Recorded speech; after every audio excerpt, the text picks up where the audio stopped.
ಯಾರು RSS ಇರ್ತಾರೆ ಅವ್ರು ನನ್ನ ಪಕ್ಷ ಇರೋದು ಬೇಡ ಅಂತೇಳಿ ನಾನು ಕೂಡ ಇದೇ ಮಾತನ್ನು ಹೇಳ್ತಾರೆ.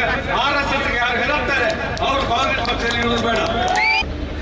ನಮಗೆಲ್ಲ ಗೊತ್ತಿರ್ತಕ್ಕಂಥ ವಿಚಾರ, ರಾಹುಲ್ ಗಾಂಧಿ ಅವರು ಪ್ರಜಾಪ್ರಭುತ್ವ ವ್ಯವಸ್ಥೆಯ ಪ್ರಮುಖ ಭಾಗವಾದಂಥ ಸಂವಿಧಾನದ ಹಕ್ಕುಗಳನ್ನು ಮೊಟಕು ಮಾಡತಕ್ಕಂಥ ಸಂದರ್ಭದಲ್ಲಿ ಅದರ ಧ್ವನಿಯನ್ನು ಎತ್ತಿ ದೇಶಾದ್ಯಂತ ಅದರ ವಿರುದ್ಧ ಜನಜಾಗೃತಿ ಮೂಡಿಸ್ತಕ್ಕಂಥ ಕೆಲಸವನ್ನು ಮಾಡಿದರು. ಸಂವಿಧಾನ ಸಂಸ್ಥೆಗಳಾದಂಥ ಅನೇಕ ಸಂಸ್ಥೆಗಳನ್ನು ದುರ್ಬಲ ಮಾಡತಕ್ಕಂಥ ಪ್ರಯತ್ನಗಳು ನಡೆಯಿತು. ಅದಕ್ಕೂ ರಾಹುಲ್ ಗಾಂಧಿ ಧ್ವನಿಯಲ್ಲಿ ಬಹಳ ಮುಖ್ಯವಾದ ಭಾಗವಾದಂಥ ಚುನಾವಣಾ ಆಯೋಗ ಬಹುಶಃ ನಮ್ಮ ದೇಶದ ಅನೇಕ ಕಡೆಗಳಲ್ಲಿ ಮತಕಳ್ಳತನದ ವಿಚಾರಗಳನ್ನ ಅವರು ಎತ್ತಿ ಇವತ್ತು ಜನರಿಗೆ ಜನಜಾಗೃತಿ ಮಾಡತಕ್ಕಂಥ ಕಾರ್ಯಕ್ರಮ ಇವತ್ತು ಬಿಹಾರದಲ್ಲಿ ಪಾದಯಾತ್ರೆಯನ್ನು ಹಮ್ಮಿಕೊಂಡಿದ್ದಾರೆ.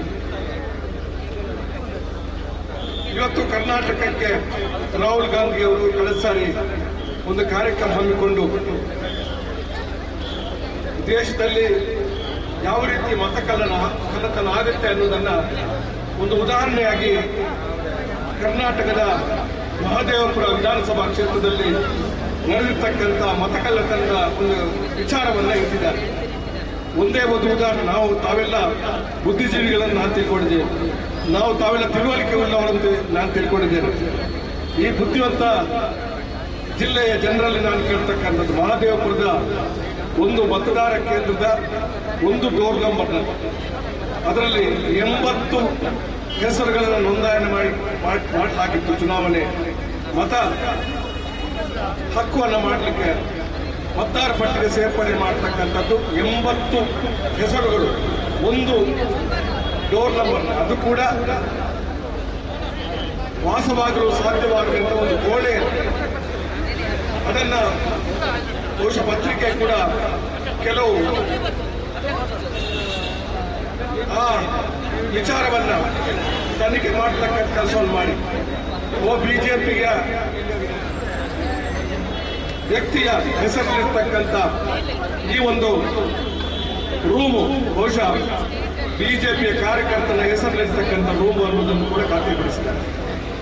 ಇದು ಒಂದು ಉದಾಹರಣೆ. ಆದರೆ ದೇಶದ ನಾನಾ ಭಾಗದಲ್ಲಿ ಬಹುಶಃ ಮತದಾರ ಪಟ್ಟಿಯಿಂದ ಮತ ತೆಗೆಯುವುದೊಂದು ಭಾಗವಾದರೆ ಇವತ್ತು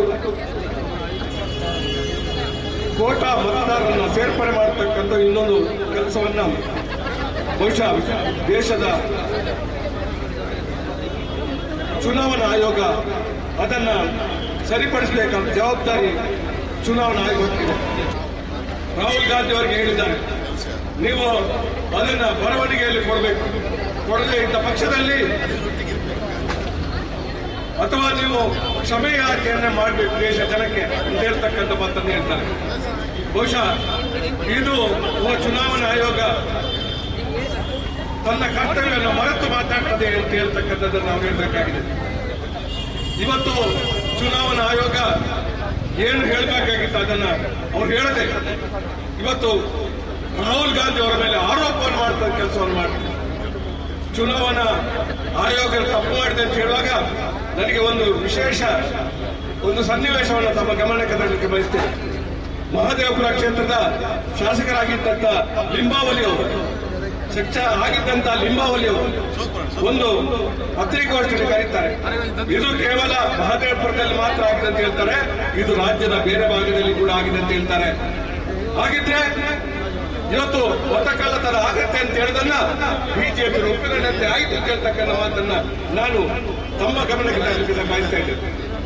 ಇವತ್ತು ದೇಶದಲ್ಲಿ ಅನುರಾಗ್ ಠಾಕೂರ್ ಅನ್ನುವಂತ ಒಬ್ಬ ನಾಯಕ ಬಿಜೆಪಿಯ, ಅವನು 6 ಲೋಕಸಭಾ ಕ್ಷೇತ್ರದಲ್ಲಿ ಈ ರೀತಿಯ ಮತದಾನ ಕಳ್ಳತನ ಆಗಿದೆ ಅನ್ನೋದನ್ನ ಅವನು ಡಿಜಿಟಲ್ ಪಟ್ಟಿಯನ್ನ ತೋರಿಸಿ ಹೇಳ್ತಾನೆ.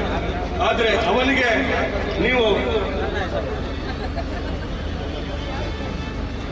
ಅರ್ಜಿಯನ್ನು ಕೊಟ್ಟು ಮಾಹಿತಿಯನ್ನು ಕೊಡಿ, ಇಲ್ಲದ್ರೆ ನೀವು ಕ್ಷಮೆಯಾಚನೆ ಮಾಡಬೇಕು ಅಂತ ಹೇಳಬೇಕಾಗಿತ್ತು. ಬಹುಶಃ ಆ ಕೆಲಸವನ್ನ ಚುನಾವಣಾ ಆಯೋಗ ಮಾಡಲಿಲ್ಲ. ಯಾವ ರೀತಿಯಲ್ಲಿ ರಾಹುಲ್ ಗಾಂಧಿ ಅವರ ಆದರೆ ಅನುರಾಗ್ ಠಾಕೂರ್ ಅವರಿಗೆ ವಿಚಾರದಲ್ಲಿ ಅಷ್ಟೇ ಮೃದು ಧೋರಣೆಯನ್ನು ಅನುಸರಿಸುತ್ತೆ ಅಂತ ಹೇಳ್ತಕ್ಕಂಥ ಮಾತನ್ನು ನೀಡಬೇಕಾಗುತ್ತೆ. ಈ ಒಂದು ಪಂಚಿನ ಮೆರವಣಿಗೆ ಇದು ಈ ಜಿಲ್ಲೆಯ ಮತದಾರ ಬಂಧುಗಳಿಗೆ ಜಾಗೃತಿ ಮೂಡಿಸತಕ್ಕಂಥ ಒಂದು ಕೆಲಸ. ಇದು ಸತ್ಯದ ಪರವಾಗಿ ಇರ್ತಕ್ಕಂಥ ಹೋರಾಟ. ಸತ್ಯಕ್ಕೆ ಯಾವತ್ತು ಜಯ ಆಗ್ಬೇಕು ಅನ್ನುವಂಥ ನಮ್ಮ ಅಪೇಕ್ಷೆ.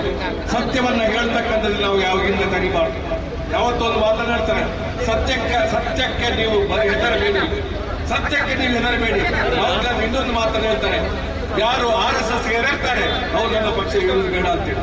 ನಾನು ಕೂಡ ಇದೇ ಮಾತನ್ನು ಹೇಳ್ತಾರೆ, RSS ಯಾರು ಹೆದರ್ತಾರೆ ಅವ್ರು ಕಾಂಗ್ರೆಸ್ ಪಕ್ಷದಲ್ಲಿ ಇರೋದು ಬೇಡ.